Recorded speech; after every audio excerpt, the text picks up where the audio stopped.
Hey buddies, hello and welcome to my channel. And so today we are going to discuss about diuretics, medicinal chemistry का second का chapter number 4. ठीक है, unit second का chapter number 4. And ये ना most important topic है, इसको ना 10 मार्क्स के लिए हमेशा आता है. ठीक है, so this one is important. So today we are gonna see about diuretics. तो पहले रीड नहीं करूँगी, आप रीड कर लेना बाद में. जस्ट आई टेल यू कि इसमें है क्या. इंट्रोडक्शन पार्ट में क्या दिया है कि डायरेटिक्स का मीनिंग क्या, मतलब डेफिनेशन क्या है इसका. तो डायरेटिक्स जो होते हैं वो क्या होते हैं, केमिकल एजेंट्स होते हैं. ठीक है, दोज आर केमिकल एजेंट्स जो कि इंक्रीज़ करते हैं. जब आप उनको एडमिनिस्टर करते हो ना डायरेटिक्स को, तो वो क्या करेंगे, आपका जो यूरिन का जो एक्सक्रिएशन है उसको इंक्रीज़ करेगा. ठीक है, बाय द किडनीज. एंड जब आप डायरेटिक्स लेते हो तो उसका फिर एक्शन कैसे होता है, they leads to excess secretion of salt and water. ठीक है, साल्ट एंड वाटर जो एक्यूमुलेट होते हैं in the tissues and urines में. तो हैज़ अ रिजल्ट अभी एक्सक्रिएशन होगा यूरिन का, मतलब क्या, ज़्यादा से ज़्यादा सिक्रेशन होगा साल्ट एंड वाटर का. तो फिर अल्टीमेटली क्या होगा, जो भी आपके बॉडी फ्लूइड्स में जो एक्स्ट्रा सेलुलर फ्लूइड है ना, वो क्या होगा, अल्टीमेटली डिक्रीज़ हो जाएगा. यहाँ से एक्सक्रिएशन हुआ, यहाँ से बॉडी फ्लूइड्स डिक्रीज़ हो गए. ठीक है, एंड फिर अभी ये जो डायरेटिक्स हैं अब कहाँ कहाँ यूज़ करोगे, like in treatment of oedema, hypertension and heart failure. Heart failure पता है, हाइपरटेंशन मतलब भी पता है, मतलब क्या, जब ब्लड प्रेशर इंक्रीज होता है उसको हाइपरटेंशन बोलते हैं. अभी ओडेमा मतलब क्या, ओडेमा मतलब जो अपने सेल्स या फिर जो भी टिश्यूज़ होते हैं ना, तो उसमें जब फ्लूइड ट्रैप हो गया होता है तो उसको ओडेमा बोलते हैं. And it can happen in any part of the body, तो उसको ओडेमा बोलते हैं. ठीक है, ये था पहले पैरा का. सो यहाँ तक आपने कंप्लीट कर लिया. ठीक है, ये पहला पैरा कंप्लीट हो गया है. पहले पैरा में क्या दिया था, वो उसका डेफिनेशन दिया था कि वो एक केमिकल एजेंट है जो कि इंक्रीज़ करता है सिक्रेशन ऑफ यूरिन को. ठीक है, तो फिर वो कहाँ यूज़ किया जाता है, in the management of heart failure, oedema and hypertension. And फिर नेक्स्ट पैरा में क्या दिया है, अभी क्या दिया है इन्होंने, बाय द किडनीज बोला है ना. तो फिर यहाँ पे यूरिन का सिक्रेशन कैसे होता है, मतलब यहाँ पे नेफ्रॉन का स्ट्रक्चर बताया है इन्होंने. तो जो फंक्शनल यूनिट होती है किडनी की वो क्या है, नेफ्रॉन है. तो you can see over in the diagram. तो इस डायग्राम को इन्होंने बताया है कि बाबा नेफ्रॉन क्या कंसिस्ट करता है, उसके कौन से पार्ट्स होते हैं, कौन से साइट्स होते हैं. ठीक है, तो फिर इन्होंने बताया कि जो अपना नेफ्रॉन है ना, उसके बेसिकली 2 एनाटॉमिकल पार्ट्स होते हैं. कौन सा 2 एनाटॉमिकल पार्ट्स होते हैं नेफ्रॉन के. एक तो ग्लोमेरुलस होता है और दूसरा होता है ट्यूब्यूल्स. ठीक है, एंड जो अपना यहाँ पे आपका ग्लोमेरुलस है ना, वो एक क्लोज्ड कप शेप्ड रहता है जिसको अपन बोलते हैं बाउमन्स कैप्सूल. क्या बोलते हैं, ये अपना जो ग्लोमेरुलस है उसको अपन बोलते हैं बाउमन्स कैप्सूल, बीसी. बीसी मतलब क्या, बाउमन्स कैप्सूल. ठीक है, दूसरा कुछ मत लिखना, बाउमन्स कैप्सूल ही लिखना. Okay, so the tubule consist of three parts, namely proximal. अभी जो ट्यूब्यूल है ना यहाँ पे, उसके 3 पार्ट्स होते हैं. ठीक है, पहला वाला कौन सा है, पीसीटी, प्रॉक्सिमल कॉन्वोल्यूटेड ट्यूब्यूल. दूसरा है लूप ऑफ हेनले. एंड तीसरा वाला है डिस्टल कॉन्वोल्यूटेड ट्यूब्यूल. एंड ये तीनों जो है ना वो लीड करते हैं टू द कलेक्टिंग ट्यूब्यूल. ठीक है, इतना हो गया. क्या क्या था, नेफ्रॉन का क्या बताया, पार्ट्स बताया. ये इसके 2 एनाटॉमिकल पार्ट्स होते हैं. कौन सा, एक ग्लोमेरुलस होता है, दूसरा ट्यूब्यूल होता है. जो ग्लोमेरुलस होता है वो कप शेप्ड होता है. एंड इसको क्या बोलते हैं, बीसी बोलते हैं. बीसी मतलब क्या, बाउमस कैप्सूल. ओके, कुछ और नहीं. एंड फिर ये फिर ट्यूब्यूल का जो है वो 3 पार्ट्स रहते हैं. एक तो पीसीटी होता है, दूसरा लूप ऑफ हेनले, एंड तीसरा distal convoluted tubule. And it this 3 leads to into the collecting tubule. ये इस पैरा में बताया था. एंड फिर ये जो लास्ट वाला है ना पैरा, इसमें ना ये बताया कि बाबा कैसे होता है, मतलब ब्लड कैसे आता है, रीएब्सॉर्प्शन कैसे होता है, फिर फिल्ट्रेट कैसे डाइल्यूट होता है, फिर वो कैसे रीएब्सॉर्ब होके फिर कैसे एक्सक्रिएट आउट होता है एज अ यूरिन. तो ये सब इसमें बताया. ओके, तो पहले क्या होता है पता है, जो अपना ब्लड है ना वो जाएगा ग्लोमेरुलस में. ठीक है, ग्लोमेरुलस में रिच होता है. ग्लोमेरुलस में रिच होने के बाद वो पीसीटी में जाता है. ठीक है, अभी जो ग्लोमेरुलस में जाने के बाद ना वो जो बाउमन्स कैप्सूल है उसको फिल्टर्ड करता है. ब्लड को, ब्लड आया ग्लोमेरुलस में, then it is filtered by Bowman's capsule. BC का कुछ तो काम है बाबा. पीसी क्या करता है, फ़िल्टर करता है उसको, फिर फ़िल्टर करने के बाद कहाँ जाएगा वो, पीसीटी में जाएगा, कौन सा, प्रॉक्सिमल कॉन्वोल्यूटेड ट्यूब्यूल में जाएगा, फिर वहाँ पे रीएब्सॉर्प्शन होता है, ठीक है।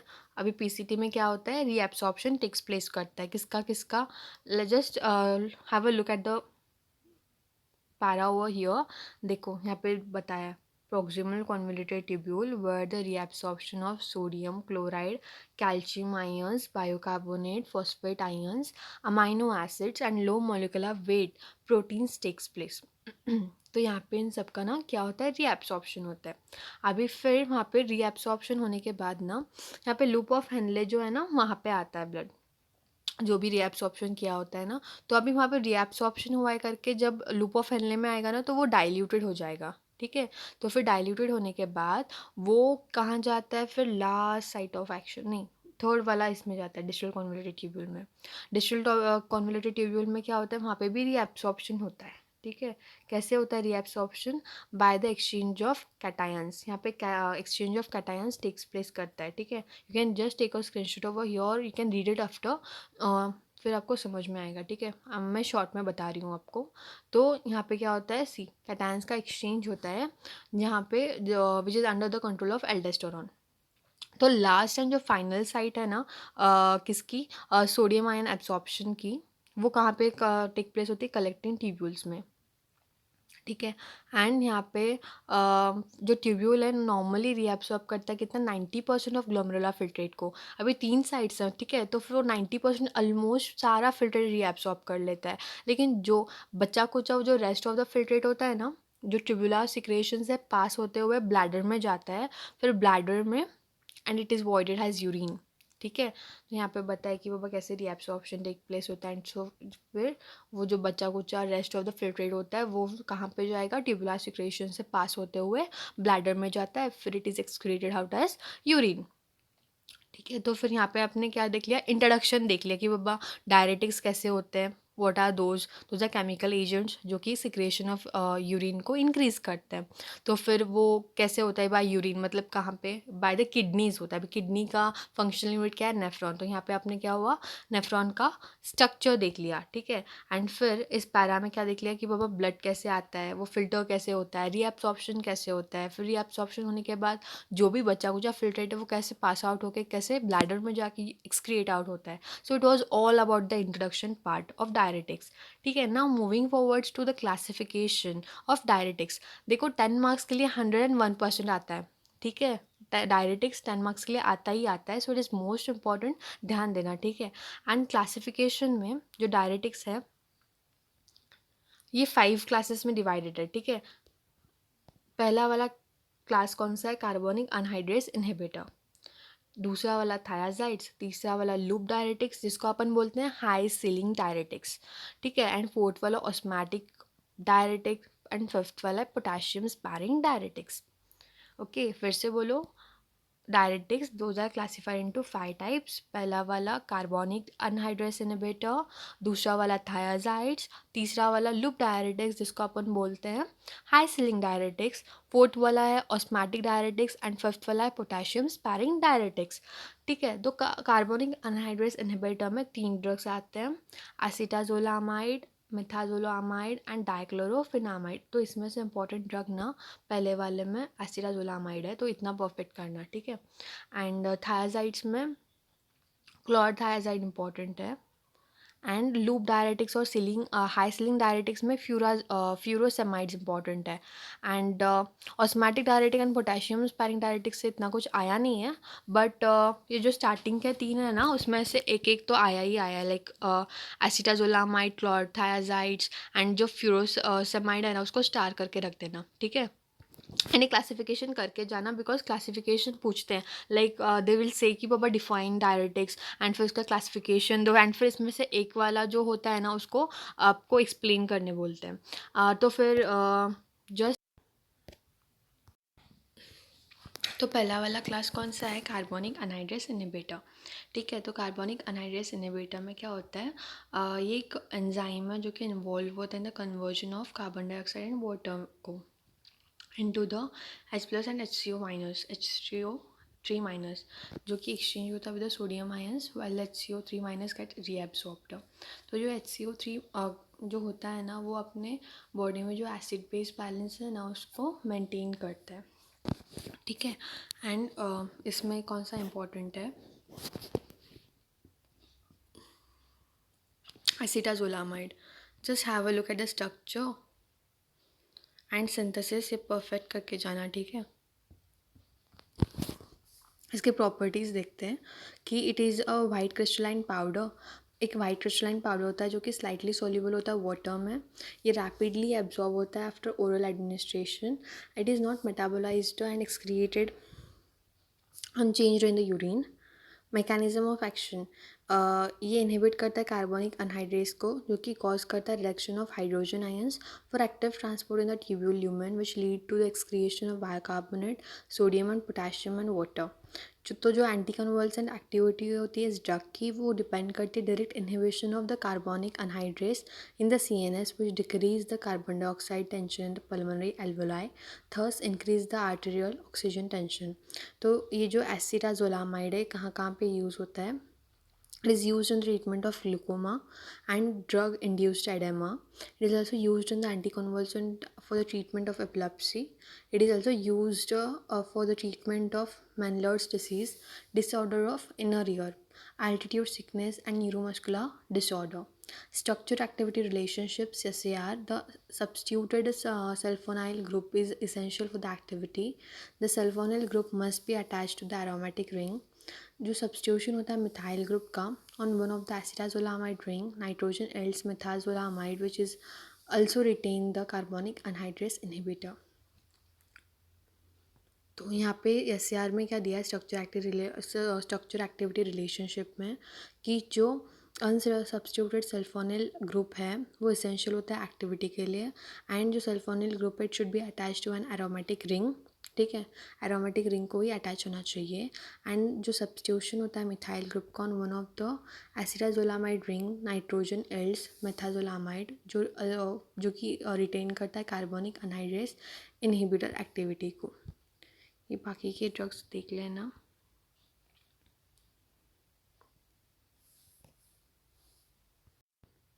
सो दूसरा वाला कौन सा है, थायराइड डायरेटिक्स। अपन सिर्फ ना इम्पोर्टेंट देखते हैं, ठीक है, बाकी सब अब देख लेना। Like you can just take a screenshot of it, जल्दी जल्दी से ले लो, ठीक है। ई वाला एसिटाजोलामाइड, इसका सिंथेसिस वगैरह सब करना, ठीक है। ई वाला मिथाजोलामाइड, थर्ड वाला dichlorphenamide. And next we are moving towards the next class जो कि थायराइड डायरेटिक्स। अभी जो थायराइड डायरेटिक्स है ना, 1955 में जो क्लोरोथायाजाइड था वो प्रिपेयर किया गया था by condensing the 5-chloro-2,4 disulphonamyl aniline with formic acid. तो फिर 1955 में जो कंपाउंड पहला which was first was treated with the formaldehyde and it get cyclized to the give hydrochlorothiazides. The hydrochlorothiazide was much potent than the chlorothiazide and was less toxic. तो जो हाइड्रोक्लोरोथायोजाइड था वो ज़्यादा पोटेंट था किससे, क्लोरथायाजाइड से। तो फिर ये दोनों जो थायाजाइड स्ट्रक्चर्स हैं ये कंफर्म किया गया था by the formation of by the reduction and oxidation of the chlorothiazides and hydrochlorothiazides respectively, ठीक है। एंड जो थायाजाइड्स डायरेटिक्स होते हैं ना वो क्या करते हैं, वो जो Na+ एंड Cl- के जो रीएब्सॉर्प्शन है जो डिस्टल ट्यूब्यूल में उसको क्या करते हैं, वो इनहिबिट करते हैं, ठीक है।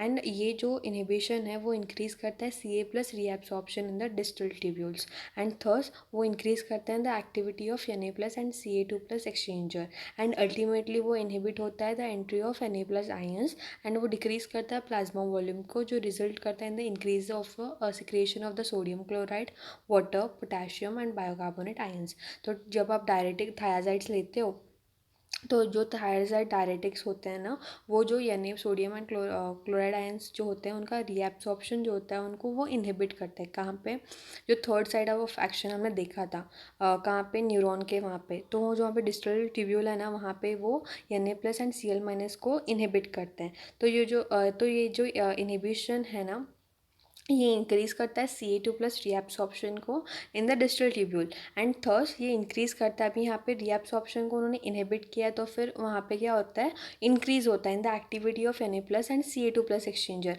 एंड अल्टीमेटली जो Na+ का एंट्री है वो इनहिबिट हो जाता है, वो स्टॉप हो जाता है, एंड ये अल्टीमेटली क्या होता है, फिर उसमें जो प्लाज्मा वॉल्यूम है वो डिक्रीज़ करता है, एंड हैज़ प्लाज्मा वॉल्यूम जो डिक्रीज़ होता है which result in the excretion of the sodium chloride, water, potassium and bicarbonate ions. ठीक है, नाउ यहाँ पे क्या दिया है, स्ट्रक्चर एक्टिविटी रिलेशनशिप। तो पहले इसमें क्या दिया है, at a position 3 of alkyl, cycloalkyl, haloalkyl and aryl groups give potent diuretic compound, example cyclopenthiazides. Substitution at the position second and the third gives a high potent compound polythiazides. ठीक है, जब अब substitution होता है second and third position पे जो कि gives highly potent compound, polythiazide क्या है, हाईली पोटेंट कंपाउंड है। थर्ड वाला क्या है, substitution of alkyl group at position 4 gives a inactive compound. जब वो फोर्थ पोजीशन पे क्या होता है, फोर्थ पोजीशन पे क्या होता है, जब अल्काइल ग्रुप का सब्सटीट्यूशन होता है तो वो इनएक्टिव कंपाउंड देता है, एंड सिक्स पोजीशन पे जब क्लोरीन, ब्रोमीन एंड फ्लोरीन का सब्सटीट्यूशन होता है तो वो हाईली एक्टिव कंपाउंड देते हैं। थर्ड में क्या होता है, जब अल्काइल ग्रुप का सब्सटीट्यूशन होता है कहाँ पे, फोर्थ पोजीशन पे, तो वो इनएक्टिव कंपाउंड देगा। एंड फोर्थ पोजीशन पे, फोर्थ पॉइंट में क्या होता है कि जब सब्सटीट्यूशन होता है सिक्स पोजीशन पे विद द क्लोरीन, ब्रोमीन और फ्लोरीन, ये क्या करते हैं, एक्टिव कंपाउंड देते हैं। एग्जाम्पल क्या है, हाइड्रोफ्लूमेथायाजाइड्स। तो हाइड्रोफ्लूमेथायाजाइड्स क्या है, ये एक्टिवली कंपाउंड है, हाईली एक्टिव कंपाउंड्स है। तो सेवन्थ पोजीशन पे free sulphonamyl group NH2SO2 is essential for the diuretic activity, ये एसेंशियल होते हैं। ठीक है, एंड फिर further the introduction of the benzyl group and in the hydro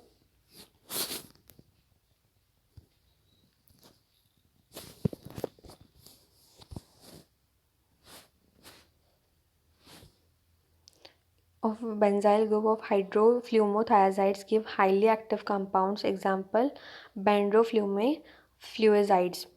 if sulpho ninth वाला देखना, नाइन्थ वाला पॉइंट, इफ़ दो sulphamido group at position 7 is removed, अगर सेवन्थ पोजीशन पे जो सल्फोमाइडो ग्रुप है वो अगर रिमूव किया जाए तो जो कंपाउंड है वो रिटेन करता है hypertensive activity but loss the diuretics activity. वो क्या करता है, रिटेन करेगा कौन सा, एंटी हाइपरटेंसिव एक्टिविटी को, बट वो डायरेटिक की एक्टिविटी को लूज़ करेगा। ठीक है, एंड टेंथ पोजीशन पे क्या दिया है, जो रिडक्शन होता है डबल बॉन्ड का at position third and fourth, तो वो लीड करता है टू द हाइड्रोथायाजाइड जो कि ज़्यादा पोटेंट होता है then the chlorothiazides. The official drug in this category are described as below. तो पहला वाला क्लोरथायाजाइड से इंपॉर्टेंट है, तो पहला वाला क्या दिया है,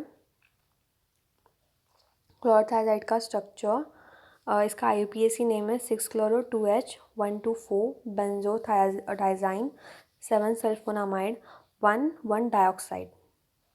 इसके प्रॉपर्टीज़ क्या हैं, ये एक वाइट और ऑलमोस्ट वाइट क्रिस्टलाइन पाउडर है। ठीक है, क्लोरथायाजाइड क्या है, ये वाइट या फिर ऑलमोस्ट वाइट क्रिस्टलाइन पाउडर है जो कि वेरी स्लाइटली सोल्यूबल होता है वाटर में, and it is soluble in the alkali hydroxide solutions. ठीक है, क्या बताया कि एक वाइट या फिर ऑलमोस्ट वाइट क्रिस्टलाइन पाउडर है एंड जो कि सोल्यूबल होता है वाटर में और सोल्यूबल होता है in the alkali hydroxide solution. It is partially or incompletely absorbed and excretedly unchanged in the urine. ये पार्शली या फिर इनकम्प्लीटली एब्जॉर्ब होता है in the excreted unchanged in the urine. Mechanism of action, जो chlorothiazide होता है ना, वो इनहिबिट करता है क्लोराइड रीएब्सॉर्प्शन को एट डिस्टल ट्यूब्यूल। अगेन ये कहाँ पे होता है, जो डिस्टल ट्यूब्यूल है जो आपने नेफ्रॉन में देखा था, याद है, तो वहाँ पे जो क्लोराइड का रीएब्सॉर्प्शन होता है ना, तो वो उसको इनहिबिट करता है। जब आप क्लोरथायाजाइड लेते हो तो डिस्टल ट्यूब्यूल में ये क्या करता है, क्लोराइड के आयन को इनहिबिट करता है। इनहिबिट करने के बाद क्या होता है, इसका रिजल्ट क्या आता है, ये क्या करेगा, इंक्रीज करेगा of sodium chloride and water excretion. ठीक है, एंड ये ऑल्सो इनहिबिट करता है sodium ion transport across the renal tubule by binding to the thiazide sensitive sodium chlorothiazide transport which results in increase in potassium excretion via sodium potassium exchange mechanism. तो mechanism of action समझ में आया। जो क्लोरोथायाजाइड है वो क्या करेंगे, distal tubule में इनहिबिट करता है क्लोराइड को। इनहिबिट करने के बाद क्या होता है, सोडियम क्लोराइड एंड वाटर की एक्सक्रिएशन क्या होती है, इंक्रीज़ होती है। ठीक है, इंक्रीज़ होती है। तो फिर इंक्रीज़ होने के बाद ये क्या करता है, it also inhibit the sodium ion transport. Sodium ion transport को भी ये इनहिबिट करता है from the renal tubule. By कैसे इनहिबिट करेगा, by binding it to the thiazides sensitive sodium chloride transport, जो रिजल्ट करता है in an increase in the potassium excretion via sodium potassium exchange mechanism. इसका synthesis, chlorothiazide is synthesized by condensing the 5-chloro-2,4-disulfonamyl aniline with the formic acid, which gives chlorothiazide. ठीक है, इसका uses क्या है, the chlorothiazide is used as a diuretics and as an antihypertensive. ठीक है, and दूसरा वाला ड्रग कौन सा है, hydrochlorothiazide, just take a screenshot of it. फिर थर्ड वाला हाइड्रोफ्लूमोथायाजाइड एंड फोर्थ वाला साइक्लोथायाजाइड। ले लिया स्क्रीनशॉट, जस्ट टेक इट।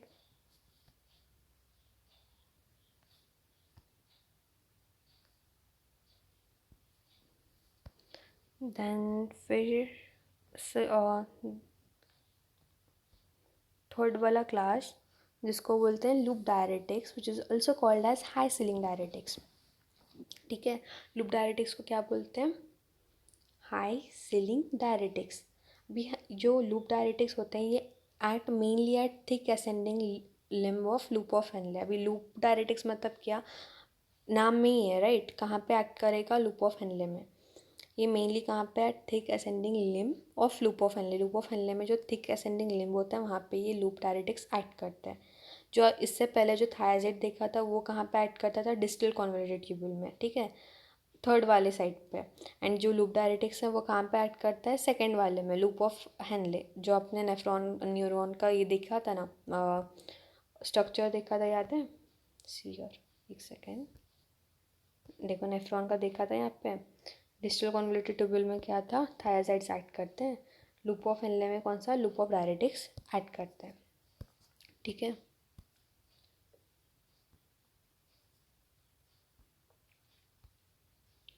तो this diuretics produce peak diuresis which is much greater than the other diuretics. जो लूप डायरेटिक्स होते हैं ये प्रोड्यूस करते हैं पीक डायरेसिस, जो कि ज़्यादा ग्रेटर होते हैं देन द डायरेटिक्स। जो लूप डायरेटिक्स होते हैं वो इनहिबिट करते हैं the reabsorption of Na plus K plus and potassium ions by inhibiting the Na plus K plus and 2Cl minus sympod of thick ascending limb loop of Henle by inhibiting the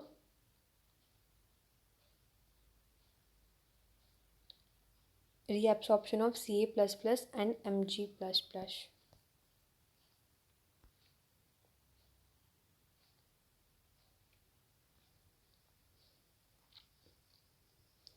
Earlier it was investigated that organomolecular diuretics acted by blocking calcium and magnesium को क्या करते हैं, inhibit करते हैं। ये जो earlier यहाँ पे बताया गया है कि इट वाज इन्वेस्टेड दैट जो मैक्यूलर डायरेटिक्स होते हैं the acted by blocking the renal enzyme processing the sulfhydryl groups.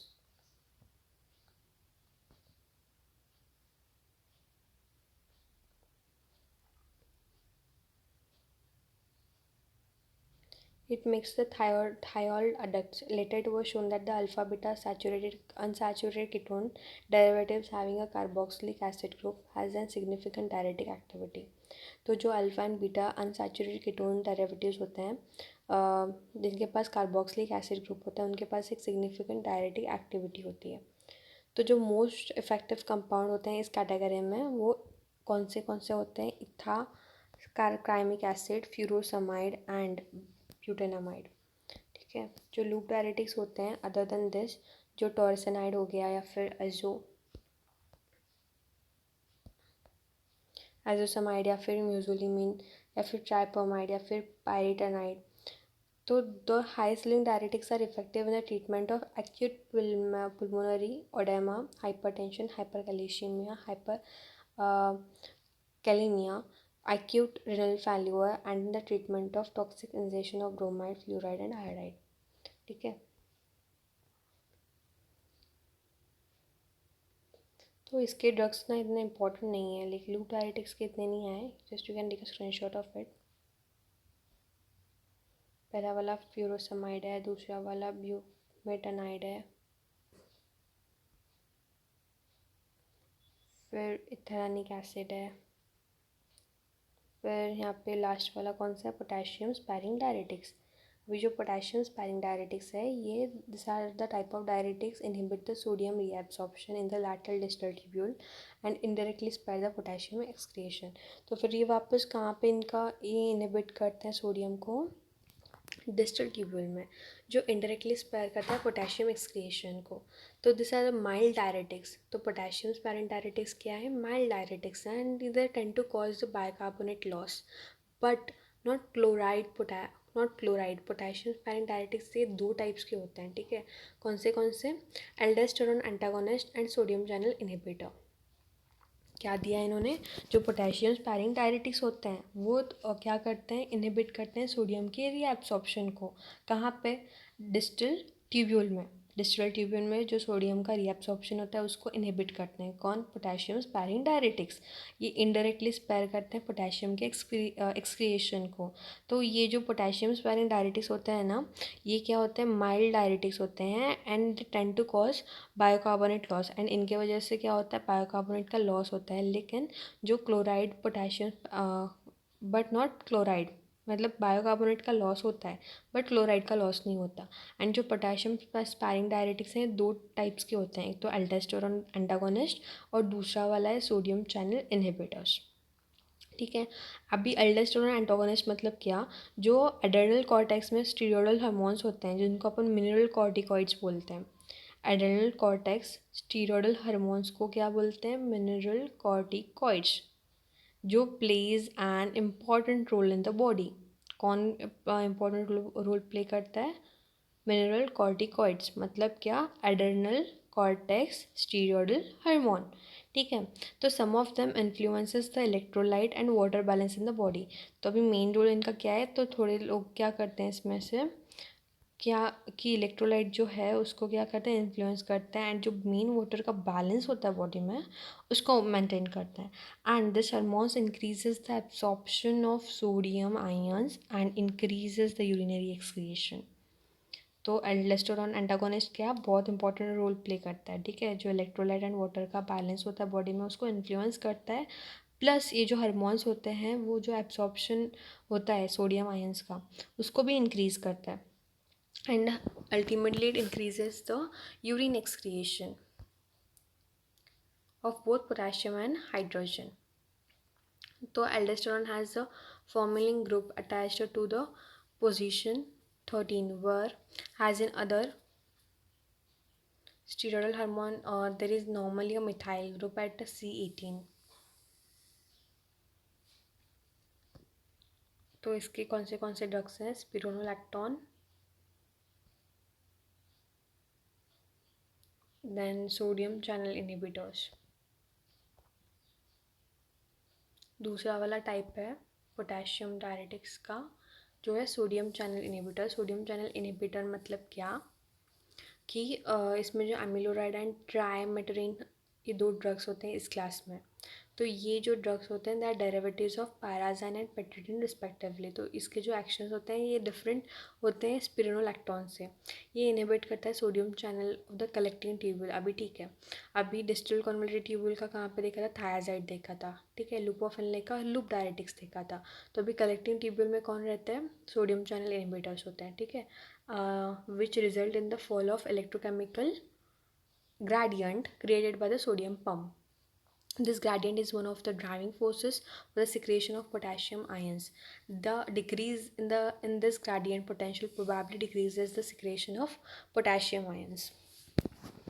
तो ये कहाँ पे एक्ट करते हैं, बेसिकली जो इलेक्ट्रिक ट्यूब्यूल है वहाँ पे ये एक्ट करता है एंड जो सोडियम चैनल होता है उनको इनहिबिट करता है. ठीक है, इसका वाला कौन से ड्रग्स हैं, एमिलोराइड, हाइड्रोक्लोराइड, फिर मैनिटोल, नहीं मैनिटोल ऑस्मोटिक डायरेटिक्स का है. अच्छा, इसका एक ही ड्रग है। एंड फिर last class osmotic diuretics.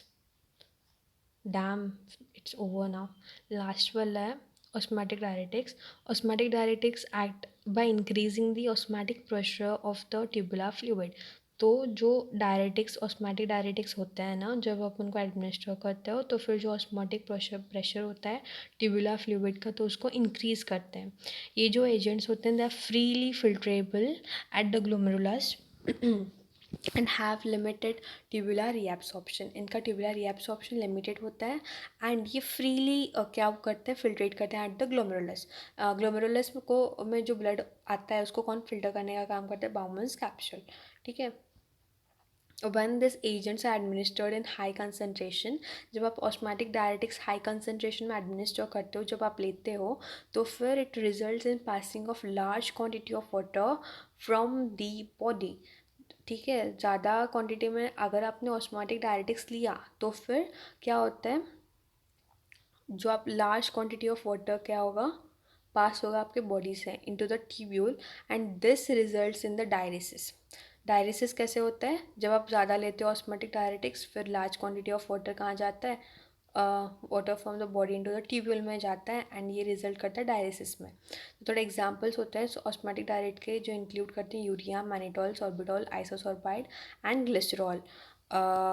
And isosorbide glycerol are used in the mainly in the glaucoma. The site of action of osmotic diuretic is proximal tubule, loop of inlet, collecting tubule. अच्छा, osmotic diuretics तीनों sides में, site of action इसकी तीनों sides पे रहती है। कौन सा proximal convoluted tubule, loop of inlay and collecting tubule. मतलब डिस्टल कॉन्वोल्यूटेड ट्यूब्यूल छोड़ के ना ऑस्मैटिक डायरेटिक्स हर जगह काम करता है। ठीक है। एंड इसका जो ड्रग्स है वो मैनिटोल है। ईजी है ना, 2 मार्क्स के लिए आ सकता है। इसका देखो स्ट्रक्चर, देखो इसका IUPAC नेम क्या है, 2R, 3R, 4R, 5R hexane, 1 2 3 4 5 6 hexol. Repeat it after me, 2R, 3R, 4R, 5R hexane which is 1 2 3 4 5 6 hexol. इसका प्रॉपर्टीज़ क्या है, जो मैनिटोल है, it is a white crystalline powder जो फ्रीली सोल्यूबल होता है वाटर में and it is absorbed in the small amount of from the GIT and after intravenous administration it is rapidly excreted in the urine. ठीक है, property समझ में आया। ये क्या है, क्रिस्टलाइन पाउडर है जो कि फ्रीली सोल्यूबल होता है वाटर में।